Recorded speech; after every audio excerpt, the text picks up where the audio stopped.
माँ की ममता। एक छोटे से कस्बे में समीर नाम का एक लड़का रहता था। बचपन में ही पिता की मृत्यु हो जाने के कारण परिवार की आर्थिक स्थिति बड़ी दयनीय थी। समीर की माँ कुछ पढ़ी लिखी ज़रूर थी, लेकिन उतनी पढ़ाई से नौकरी कहाँ मिलने वाली थी। सो घर घर बर्तन मांज कर और सिलाई बुनाई का काम करके किसी तरह अपने बच्चे को पढ़ा लिखा रही थी। समीर स्वभाव से थोड़ा शर्मीला था और अक्सर चुपचाप बैठा रहता था। एक दिन जब वो स्कूल से लौटा तो उसके हाथ में एक लिफाफा था।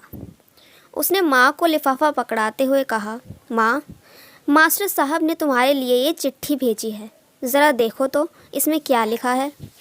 माँ ने मन ही मन चिट्ठी पढ़ी और मुस्कुराकर बोली, बेटा, इसमें लिखा है कि आपका बेटा काफ़ी होशियार है।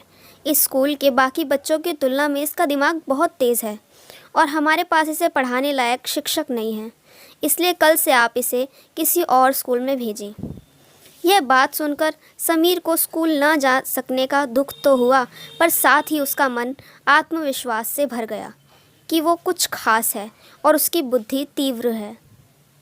माँ ने उसका दाखिला एक अन्य स्कूल में करा दिया। समय बीतने लगा। समीर ने खूब मेहनत से पढ़ाई की। आगे चलकर उसने सिविल सर्विसेज परीक्षा भी पास की और आईएएस ऑफिसर बन गया। समीर की माँ बूढ़ी हो चुकी थी और कई दिनों से बीमार भी चल रही थी और एक दिन अचानक उनकी मृत्यु हो गई। समीर के लिए यह बहुत बड़ा आघात था। वह बिलख बिलख कर रो पड़ा। उसे समझ नहीं आ रहा था कि अब अपनी माँ के बिना वो कैसे जिएगा। रोते रोते ही उसने माँ की पुरानी अलमारी खोली और हाथ में उनकी माला, चश्मा और अन्य वस्तुएं लेकर चूमने लगा। उस अलमारी में समीर के पुराने खिलौने और बचपन के कपड़े तक संभाल कर रखे हुए थे। समीर एक एक कर सारी चीज़ें निकालने लगा और तभी उसकी नज़र एक पुरानी चिट्ठी पर पड़ी। दरअसल ये वही चिट्ठी थी जो मास्टर साहब ने उसे 18 साल पहले दी थी। नम आंखों से समीर उसे पढ़ने लगा। आदरणीय अभिभावक, आपको बताते हुए हमें अफसोस हो रहा है कि आपका बेटा समीर पढ़ाई में बेहद कमज़ोर है और खेल कूद में भी भाग नहीं लेता है।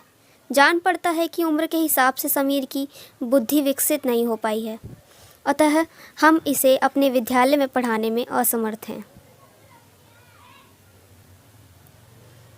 आपसे निवेदन है कि समीर का दाखिला किसी मंद बुद्धि विद्यालय में कराएं अथवा खुद घर पर रखकर इसे पढ़ाएं।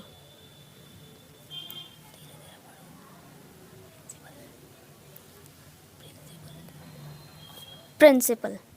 समीर जानता था कि भले अब उसकी माँ इस दुनिया में नहीं रही, पर वो जहाँ भी रहें उनकी ममता, उनका आशीर्वाद सदा उस पर बना रहेगा। दोस्तों, रुडयार्ड किपलिंग ने कहा है, God could not be everywhere and therefore he made mothers. भगवान सभी जगह नहीं हो सकते, इसलिए उसने माएँ बनाई। माँ से बढ़कर त्याग और तपस्या की मूर्त भला और कौन हो सकता है। हम पढ़ लिख लें, बड़े होकर कुछ बन जाएं, इसके लिए वो चुपचाप न जाने कितनी कुर्बानियाँ देती है। अपनी ज़रूरतें मार कर हमारे शौक़ पूरा करती हैं।